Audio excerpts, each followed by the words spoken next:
కొలంబియాలో 7.4 తీవ్రతతో సంభవించిన భారీ భూకంపంలో మృతుల సంఖ్య అంతకంతకు పెరుగుతోంది. భూకంపం కారణంగా 132 మంది ప్రాణాలు కోల్పోగా 570 మందికి పైగా గాయపడ్డారు.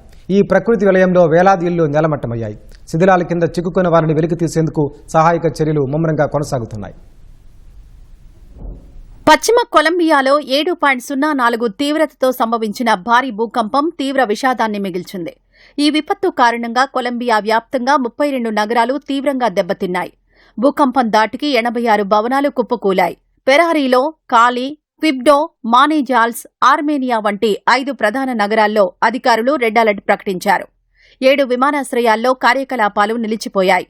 ప్రస్తుతం గాలింపు, సహాయక చర్యలు ముమ్మరంగా సాగుతున్నాయని కొలంబియా అధ్యక్షుడు అబెల్నార్డో డీలా ఎస్పిరిల్లా వెల్లడించారు. ఈ విపత్కర పరిస్థితిని ఎదుర్కొనేందుకు కొలంబియాలో జాతీయ విపత్తును ప్రకటించినట్లు తెలిపారు.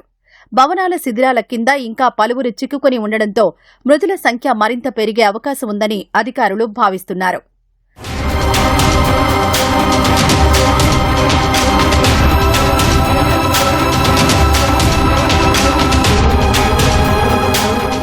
కొలంబియాలోని చోకో ప్రావిన్స్లో సోమవారం 7.04 తీవ్రతతో భూకంపం సంభవించింది. 103 కిలోమీటర్ల లోతులో భూకంప కేంద్రం నమోదైందని కొలంబియా జియోలాజికల్ సర్వీస్ వెల్లడించింది.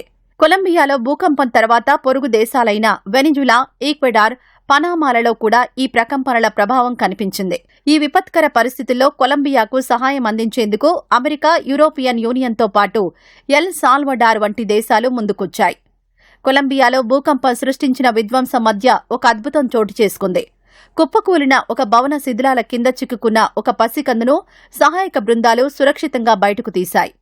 కొలంబియా వ్యాప్తంగా భవనాలు నేలమట్టమై తీవ్ర విషాదంలో ఉన్న వేళ భారీ కాంక్రీట్ శిథిలాల నుంచి ఈ చిన్నారిని వెలికితీయడం కాస్త ఉపశమనం కలిగించింది.